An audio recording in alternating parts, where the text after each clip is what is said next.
Dios les bendiga, bienvenidos a este octavo módulo de la vida de Cristo. Alumnos, alumnas de CEBEL, Dios les bendiga. Vamos a orar y vamos a nuestra última sesión en un video solamente para finalizar nuestro estudio de la vida de Cristo. Dios, gracias te damos, Padre, por la oportunidad que nos has dado, Señor, de investigar, leyendo, estudiando y aprendiendo tu palabra. Que nos sirva, Padre, para nuestra vida y también para nuestro ministerio. Gracias por todas las bendiciones que nos has dado a través de estas semanas de estudio. Gracias por el tiempo que hemos pasado, Señor, contigo. Señor, pues en tu mano nos ponemos, en el nombre de Jesús. Amén. Amén. Amén, amén. Bien, es interesante saber y entender que el Señor Jesucristo y su vida es difícil, completamente difícil de estudiarla, porque hermanos, hermanas, el Señor no tiene principio ni fin. Hemos estudiado la vida de Cristo desde la profecía de su advenimiento, su nacimiento, hasta su muerte, humanamente hablando, y después de esto, su resurrección, su ascensión a los cielos, y ahora estaremos viendo también su regreso por la iglesia y lo que nosotros conocemos y hasta donde nosotros podemos entender el final de los tiempos para comenzar la eternidad. Digo para comenzar la eternidad en el sentido práctico, ya que nosotros debemos de entender como creyentes que en Cristo la vida eterna es nuestra desde ya y la comenzamos a disfrutar desde el día en que conocimos a Jesús como el Salvador. Pero en el sentido práctico me refiero a la manifestación de la misma y para siempre al final de los relatos bíblicos, al final de los tiempos de los relatos bíblicos. Entonces vamos a ver primero con ustedes el final del tema de apologética que dejamos pendiente la semana pasada, y solamente son 3 puntos. El primero es que Jesús realmente murió en la cruz. Vamos primero al tema de apologética con estos 3 puntos y luego abordamos el tema acerca de los últimos tiempos. Jesús realmente murió en la cruz, esto debido a que hay diferentes teorías, como la primera, ¿verdad?, que no estaba muerto, que estaba drogado. Sin embargo, el estado del Señor Jesucristo a través del relato bíblico nos muestra a un hombre totalmente agotado y agotado hasta la muerte. No hubo en él algún sedante, lo que le dieron fue vinagre amargo, y no hubo drogas, no hubo nada de esto. En segundo lugar, las hemorragias causadas desde el día anterior por los golpes que le dieron, por todo lo que sufrió y toda su agonía en el día de su muerte, son una prueba irrefutable de que la catástrofe, de que la muerte del Señor Jesús venía sobre él y se manifestaría en él. No hay nada que pueda evitar en un ser humano, y el Señor Jesucristo era un ser humano, hombre 100%, no había nada que pudiese evitar que la falta de su sangre causara su muerte. Todas sus heridas, en tercer lugar, la corona de espinas, los latigazos, los golpes, sus brazos y sus pies perforados, su pecho perforado también por una lanza que penetró su corazón, de donde salieron líquidos, son también prueba de la muerte del Señor Jesucristo, de la inminente muerte de él. Y número 4, los verdugos le declararon muerto antes de quebrar sus piernas, como era costumbre para acelerar su muerte. Número 5, Jesús fue preparado. Estamos hablando de la preparación mortuoria. Fue envuelto en sábanas, puesto en una tumba sellada, Él no podía de pronto levantarse, mover en sus fuerzas humanas la piedra y escapar corriendo, porque el Señor estaba muerto. El Señor Jesús había muerto en la cruz. Número 6. Pilato mismo se aseguró de su muerte antes de entregar el cuerpo de Jesús. Número 7. Su apariencia física era la de un hombre maltratado. No tenía oportunidad de vivir después de todo lo que le hicieron. Y número 8. Aún la ciencia médica hoy en día concluye en las evidencias escritas que Jesucristo debió morir en la cruz. No había escapatoria, no había una oportunidad. Jesucristo murió en la cruz. Entonces Jesús murió realmente allí, ese día y en la cruz. Número 2. Jesús se levantó corporalmente de la tumba. Es que bueno, hay algunas religiones falsas que hablan de una resurrección solamente espiritual, y no es algo nuevo, no es de la doctrina solamente de los testigos sin Jehová, es una enseñanza muy vieja. Lo vimos creo que con los docetistas en un estudio hace 3 o 4 clases. También la clase pasada hablamos de ello. A Jesucristo se levantó en su cuerpo físico de la tumba, y esto es lo que lo hace a él sobrehumano, lo que lo convierte en divino, en Dios mismo, que él mismo se levantó de la muerte después de 3 días y 3 noches ahí dentro de la tumba. Hoy en día muchas teorías conspirativas sobre la negativa de la resurrección de Jesús nos dicen en 5 puntos que José de Arimatea se llevó el cuerpo. Una cosa extraña, siendo él judío y siendo celoso de las leyes y siendo un hombre recto como para cometer aquel agravio. Número 2, las autoridades judías o romanas se llevaron el cuerpo. Bueno, en el relato bíblico nosotros encontramos que las mismas autoridades, primero religiosas, no nos dice nada acerca de las de las romanas, pero no estaba en conveniencia de ellos el crear una situación que llevara después a todas las cosas que pasaron enseguida y con las cuales ellos estaban en desacuerdo, o sea, la revelación de la resurrección de Cristo. Número 3, que los discípulos se robaron el cuerpo. Bueno, esa fue la teoría conspirativa número 1 que sugirieron las autoridades eclesiásticas a los guardias, y por las cuales, ¿verdad?, se les entregó también dinero para, con 2 motivos, un soborno y el perdón de sus vidas, ellos pudieran decir y crear el rumor de que los discípulos habían venido y habían robado el cuerpo del Señor Jesús. Número 4, y esta es una situación también compleja y también de bastante estudio, que sus apariciones fueron en espíritu y que su cuerpo siempre estuvo en la tumba. Sin embargo, el Señor se manifestó en carne y huesos. De ello da prueba, la Escritura nos lo dice. Y sobre las cuestiones acerca de que no lo conocían, la semana pasada hablábamos un poco de ello, ¿no? Acerca de que el Señor tiene el poder para cegar la vista, para cerrar los ojos, para cambiar de apariencia si Él quiere, pero no estamos buscando ese tipo de situaciones para crear otras doctrinas diferentes a las que conocemos y que están escritas y plasmadas en la Biblia.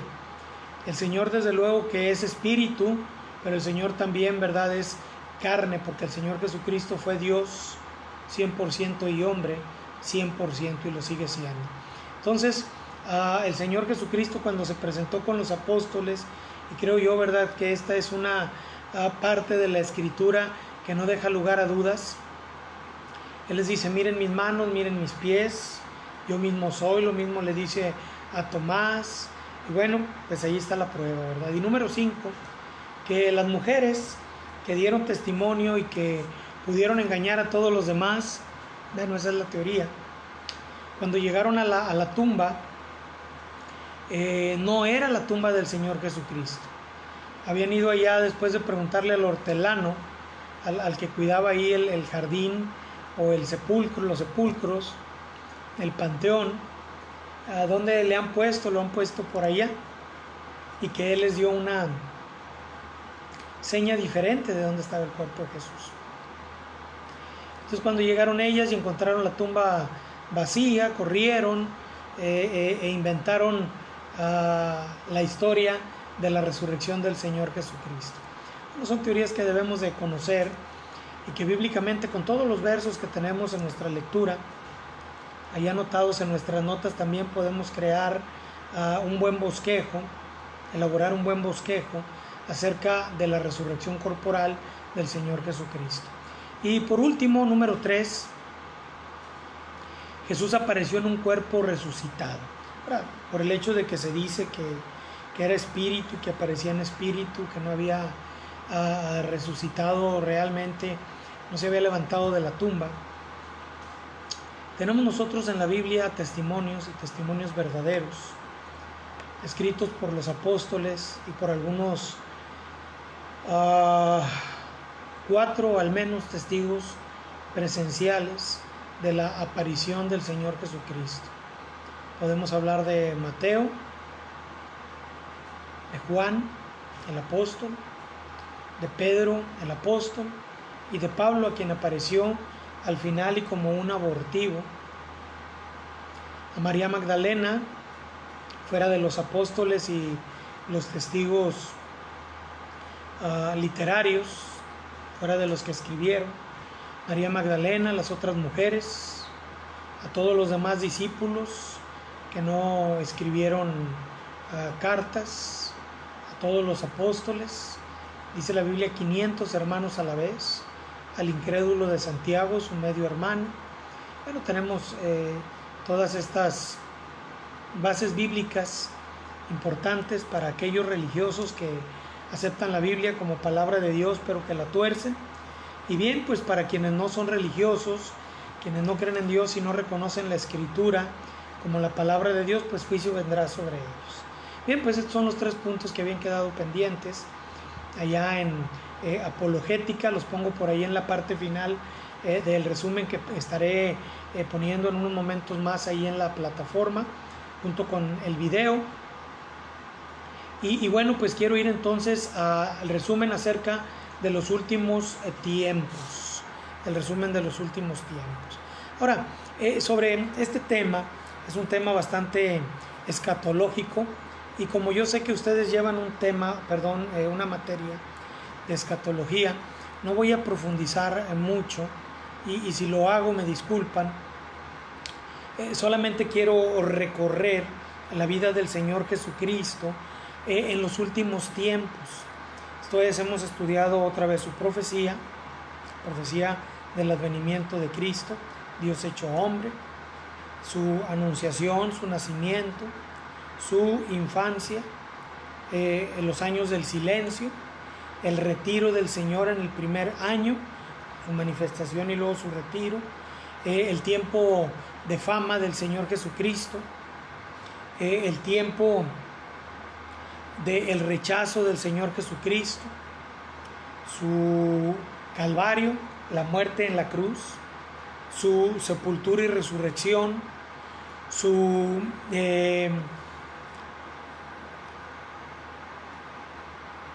camino al cielo. Ahora está allá el Señor y nosotros aquí esperando a que venga por su iglesia, y vamos a estudiar estos tiempos últimos en la vida del Señor Jesucristo. Primero, el periodo bíblico conocido como los últimos días, los últimos tiempos. Algunos también reconocen que en la Biblia tenemos el día del juicio final también, y bueno, muchos otros títulos que se le dan a estos tiempos. En forma general se refiere a nuestra época presente, y es el periodo comprendido desde que Cristo ascendió a los cielos con la promesa de regresar, y el día en que Él regrese por su iglesia. Nuestra época presente es en forma general, pero en forma particular se refiere a los días finales de esta época presente, inmediatamente antes del regreso de nuestro Señor Jesucristo, de lo cual se nos da a nosotros algunas señales importantes de su regreso, y creo yo que estas señales las estamos nosotros viendo en nuestros días. Pronto el Señor regresará.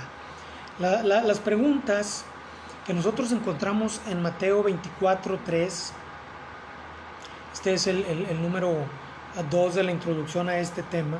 Número 1, el periodo bíblico conocido como los últimos días. Número 2, sobre las preguntas en Mateo 24:3. Se le preguntaba al Señor Jesús: ¿cuándo serán estas cosas? ¿Qué señal habrá de tu venida? ¿Y qué señal habrá del fin del mundo?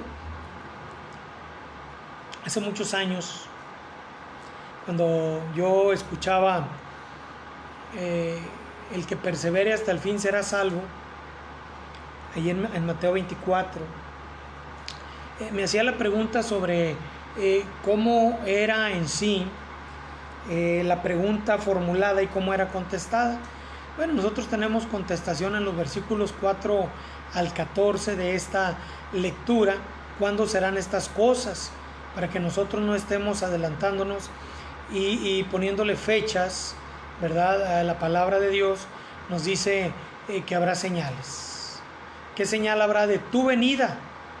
Ya no de la manifestación de las cosas que ocurrirían, sino más bien de la venida del Señor Jesucristo, que está contestada en los versículos 15 al 25. ¿Y qué señal habrá del fin del mundo? Contestada en los versículos 27 al 31.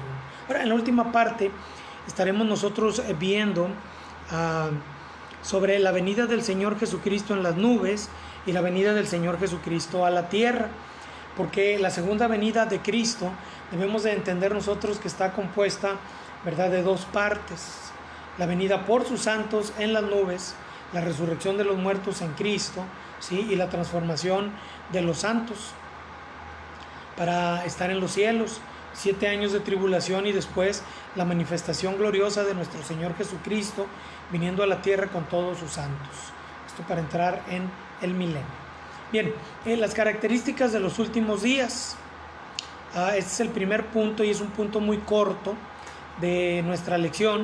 El segundo punto es un poquito más largo, pero tampoco no tanto. En el primer punto, las características de los últimos días, y de acuerdo con las respuestas del Señor en Mateo 24, 4 al 14, esta última edad, estos últimos tiempos, se van a caracterizar por un cristianismo falso. Y hoy en día tenemos, hermanos, estamos llenos, estamos colmados de cristianismo falso, de centros de reunión, centros de evangelización, centros familiares, centros espirituales, casas de oración, etcétera, que denotan un cristianismo falso, un cristianismo de liberalidad en la enseñanza, en la música, en la moda y de todas estas cosas. Entonces es un cristianismo falso, y hablando también de religiones falsas. Número 2, conflictos tanto nacionales como internacionales. Y aunque es una realidad que tenemos cientos de años con conflictos, nunca antes como los de hoy en día, y con los peligros que se presentan hoy en día en cada conflicto, y países que solamente viven para crear conflictos. Me abstengo de los nombres para no herir sentimientos, pero hoy en día hay países que viven de los conflictos. Desastres naturales. Hoy en día, vistos tanto por el calentamiento global como por el deterioro de los recursos naturales y por tantas manifestaciones de daño a nuestro planeta, nos hacen ver hoy en día que el mundo gime. Volcanes haciendo erupción, terremotos por todas partes del mundo, tsunamis, incendios, pestes, tantas cosas. Número 4, persecución religiosa. Después de esta pandemia, lo que sigue es eso, la persecución religiosa. Al menos en nuestro país, Hoy en día todo lo que es venido de Dios está siendo perseguido. Está siendo perseguido cuando en la liberación femenina se le da lugar hoy en día a cuestiones que antes no se daban. Protestas grotescas, daños a las propiedades, daños al mismo físico de las personas y daño al físico personal, y con esto me refiero, ¿verdad?, a mujeres y hombres haciéndole daño a su cuerpo, el aborto, las drogas y muchas otras cosas más. Abundancia de pecado, que no es otra cosa que el resultado o la consecuencia también de todo lo que está hoy permitido en el mundo por los gobiernos, a lo que antes se le llamaba malo y ahora se le llama bueno.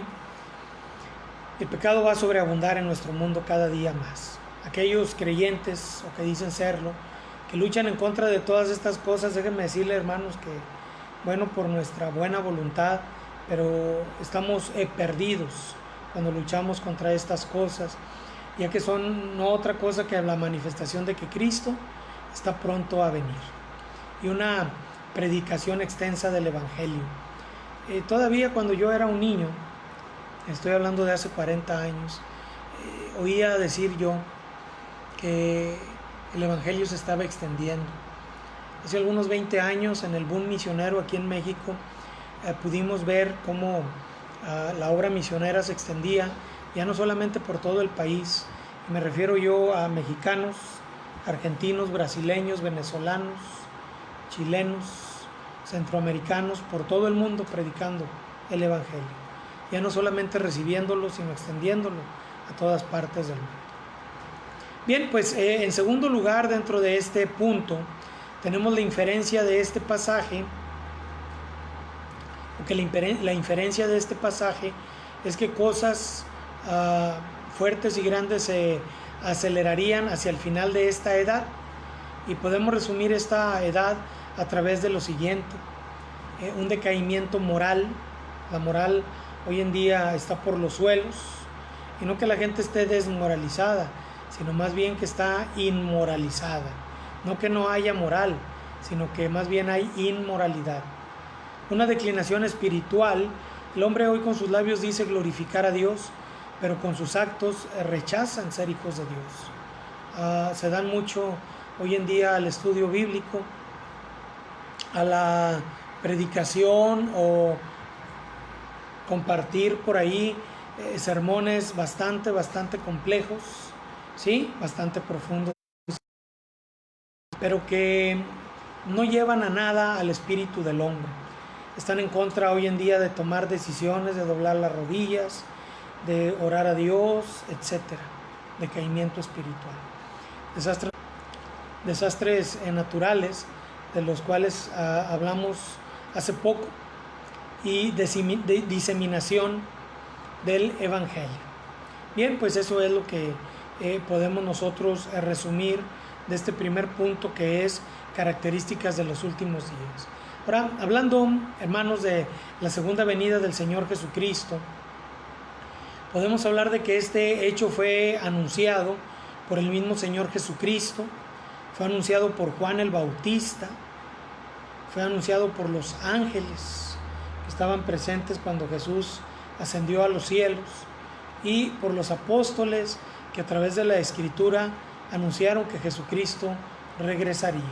Ahora, les dejo por ahí a ustedes, en estos primeros 3 puntos de las características de los últimos días, en los 2 puntos y en la segunda venida de Cristo, todos los textos para que los estudien y puedan ustedes relacionar ahí en el examen a cada uno de estos ítems con sus respectivas citas bíblicas.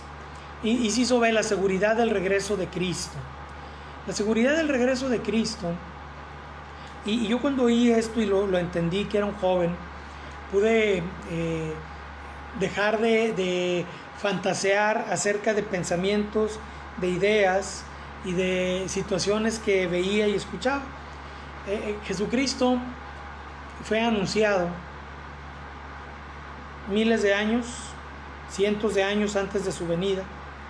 Fueron profetizadas muchas cosas sobre él, y su venida y las profecías se cumplieron. Esto nos da a nosotros una prueba irrefutable de que las que siguen de cumplirse también se van a cumplir. Y como aquellas que se cumplieron literales, también las que han de venir se han de cumplir literales y certeras. Entonces debemos de confiar plenamente que Jesucristo vendrá literalmente, no en espíritu y en los cielos, no, literalmente, como lo hizo la primera vez, para cumplir las profecías que faltan todavía. Inciso C, la naturaleza del regreso de Cristo. La naturaleza del regreso de Cristo, cuando yo he estudiado esta doctrina, diferentes escuelas, me gustó la frase de la venida de Cristo con todos sus santos, o por todos sus santos.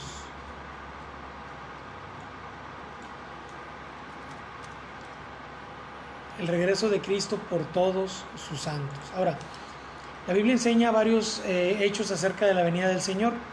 Será un regreso personal, será corporal, será visible, será repentino, será un regreso inminente, y regresará a este mundo y a plantar sus pies sobre el mismo antes del milenio. Estoy hablando yo de los dos regresos de Cristo, cuando venga por sus santos, y también la segunda vez cuando venga con sus santos. Será un regreso, y el primero antes de la tribulación. Entonces vamos a hablar del regreso premilenario. Estamos hablando entonces primero de su regreso a reinar sobre la tierra, para después a la eternidad. Entonces este regreso viene después del arrebatamiento y los 7 años de la tribulación. Quiero hablar acerca del milenio. El milenio es el reinado de Cristo sobre la tierra durante 1000 años de paz y justicia, en donde Satanás habrá sido encadenado y estará allí durante 1000 años encadenado, y el Señor Jesucristo estará reinando sobre este mundo. El regreso de Cristo debe de ser antes de estos 1000 años, porque Jesucristo será el que reine en el milenio, y sin Cristo no puede haber milenio, y no puede haber milenio sin un rey, sin Cristo. Ahora, el libro de Apocalipsis nos lo enseña.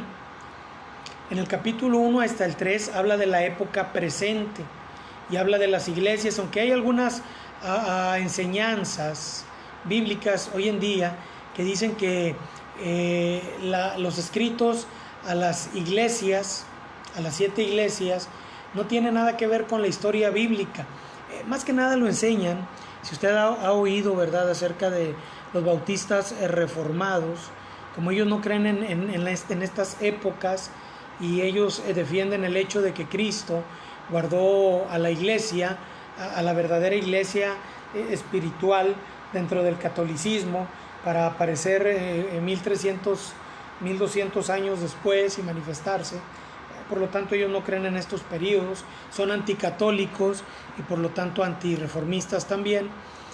Nosotros sí creemos que del capítulo 1 al capítulo 3 habla de las distintas épocas, ¿verdad?, de la iglesia hasta el presente.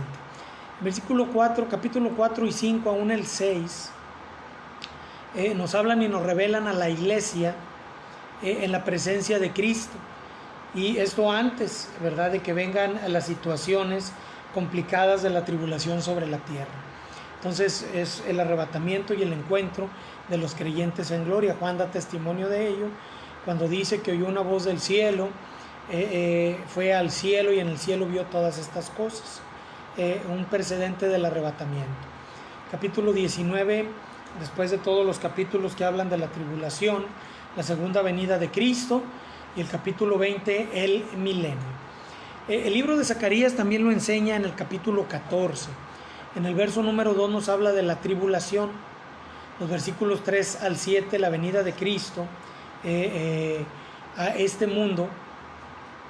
No está hablando de el arrebatamiento, está hablando de la revelación de Cristo en este mundo. Y los versículos 8 al 21 de el milenio. En el libro de Daniel, el sueño de Nabucodonosor del capítulo 2, la visión de Daniel del 7,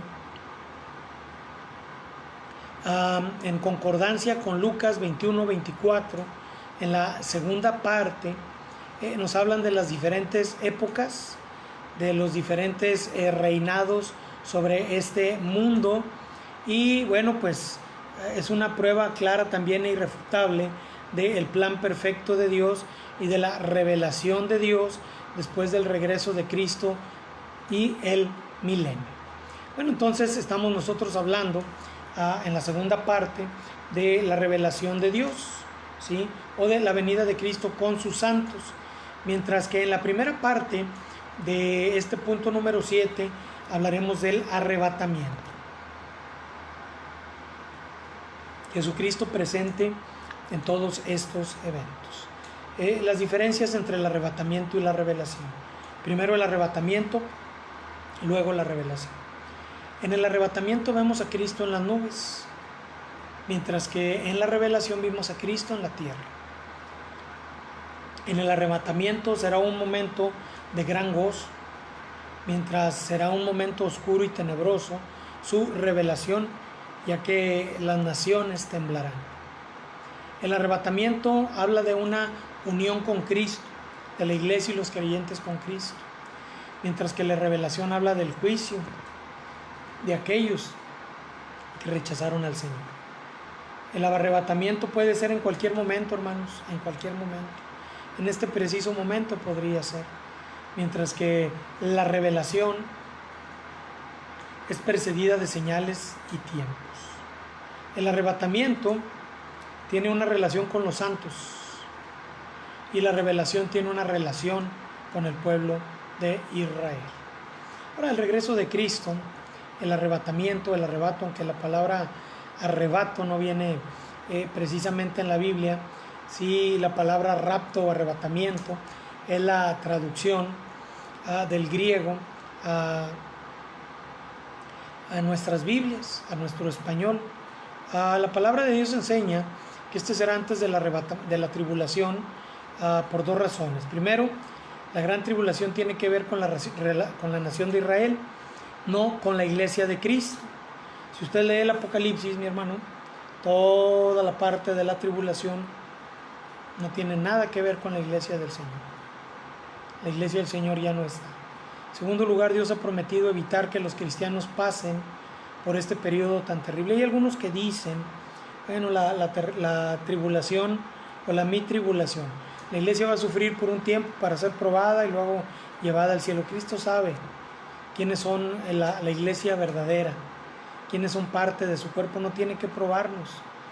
Él nos prueba para ver nuestra fidelidad. Pero usted sabe, hermano, hermana, que nuestra fidelidad no tiene ninguna relación con la salvación. Y nuestro sufrimiento no es para salvación sobre la tierra tampoco. De otra manera, nuestra fidelidad y nuestro sufrimiento como prueba de fidelidad a Dios nos llevarían al infierno, ¿sí? Entonces, no es así. Tampoco, si la tribulación fuese una prueba para la salvación, entonces la salvación terminaría siendo por obras y no por gracia, no mediante la fe, en la gracia salvadora de Cristo. Bien, sobre los detalles del regreso de Cristo, tenemos el arrebatamiento primero, después la revelación y las señales de este evento. Habrá muchas señales que indican el regreso del Señor Jesucristo a la tierra, señales en los cielos, señales en la tierra, en la vida política y social, en la religión y muy particularmente en la nación judía. Hay quienes aseguran que antes del regreso de Cristo Hay quienes aseguran, yo no lo aseguro. El templo de Jerusalén debe de ser levantado nuevamente. El efecto sobre Israel: cuando regrese en gloria, Jerusalén estará siendo sitiada por el anticristo y sus ejércitos. En ese día el remanente de la nación nacerá de nuevo y la nación ya nunca más estará dividida. ¿Cuántas personas serán el remanente? Le dejo esa pregunta. ¿Cuántas personas podrán ser el remanente de la nación de Israel delante de Dios? 2, 6, 24, 144,000. Bueno, creo que el Señor puede multiplicar a su pueblo de un remanente de 2 escogidos. Pero bien, esto es ya una prerrogativa del Señor. Su efecto sobre las naciones: de acuerdo con Mateo 25 y con Joel 3, el Señor juzgará a las naciones. Ahora, alguien me preguntó en una ocasión, y esto te lo dejo también para que tú lo cheques por ahí. Dice: hermano, está el juicio a los creyentes, que yo más bien que juicio le llamo el tribunal, el bima. Está el juicio de todos los perdidos, y está el juicio a las naciones. El juicio a las naciones, estimados hermanos y hermanas, no es el juicio a China, y el juicio a Japón, y el juicio a los Estados Unidos, y el juicio a Argentina, y el juicio a Venezuela, y el juicio a México, y el juicio a Cuba. No. Cuando habla del juicio a las naciones, se refiere el juicio a todos los hombres de todas las naciones que no creyeron en Él. ¿Sí? Al no creer en Él, bueno, han rechazado al Señor de los señores, y muchos de ellos, rechazando al Señor de los señores, es que han tomado partida en contra del pueblo de Dios, y esto también traerá castigo sobre ellos. Y el efecto sobre Satanás, por último: los ejércitos del anticristo serán destruidos en la batalla de Armagedón, y tanto la bestia como el falso profeta serán arrojados al lago de fuego. Satanás mismo será encadenado por 1000 años, y bien, pues después de esto vendrá la eternidad. ¿Cómo concluimos, hermanos? Bueno, pues concluimos con el Señor juzgando, ¿verdad?, a todos los pueblos. Al finalizar los 1000 años, Satanás será suelto, saldrá a engañar a las naciones que hayan sido multiplicadas y que durante los 1000 años no hayan puesto realmente su fe en Cristo, y aunque estaban atados a la obediencia, estaban apartados del pecado, su corazón nunca fue para Cristo. Cuando Satanás los tentó, ellos caerán, vaya, bajo esta tentación, y reunidos en millares se levantarán contra Cristo, cuando fuego caerá del cielo y serán destruidos, solamente para un momento, o por un momento, ser reunidos de nuevo con sus cuerpos para ser llevados al último juicio. Después del último juicio, Cristo vivirá para siempre con nosotros, su pueblo y su iglesia, y todos los que no creyeron en Él estarán muriendo eternamente. Y morir eternamente significa que nunca llegará el final de su muerte. Nosotros, viviendo con el Señor, siendo Él nuestro templo, siendo nuestro Señor, siendo nuestro sol de justicia, y hermanos, pues estaremos nosotros los que tuvimos un principio, los que tuvimos un inicio, por la eternidad con el Eterno, y eternos también con Él. Bien, esta es la vida del Señor Jesucristo. ¿Cuándo comenzó? Nunca. ¿Cuándo tendrá final? Tampoco. Que el Señor nos permita entender bien y comprender bien lo que tenemos escrito sobre la vida de Cristo, creerlo e imitarlo. Dios les bendiga. Espero que estas clases hayan sido de bendición para ustedes. Para mí lo fueron. Espero que puedan disfrutar cada vez que vayan a sus lecturas, o que busquen un estudio interesante para compartir. Y solamente antes de concluir con una oración, quiero recordarles que esta parte de final de examen estará compuesta en 3 partes. examen de este resumen en esta clase por un examen sencillo de los 6 módulos primeros y por el trabajo. Y les voy a encargar que este trabajo ustedes lo hagan, por favor, y o más bien lo anexen en una liga allí en la plataforma para ir a la liga, a poder abrirlo en mi computadora y revisarlo. El examen de este último módulo tendrá fecha final, porque hay que entregar o terminar el curso, creo que antes del domingo. Ustedes tienen por ahí las notas. Si alguien tiene alguna situación o algún problema, con gusto comuníquese conmigo. Dios les bendiga. La tarea, recuerden, ¿verdad? Un mapa biográfico de todos los lugares, ¿verdad?, donde encontramos la vida de Cristo plasmada, ¿sí? Desde su nacimiento hasta el día de su ascensión a los cielos. Muy bien, vamos a orar y concluimos con nuestra clase. Gracias, Dios, te damos por tus bendiciones. Eres bueno, Señor, y nos das bendición.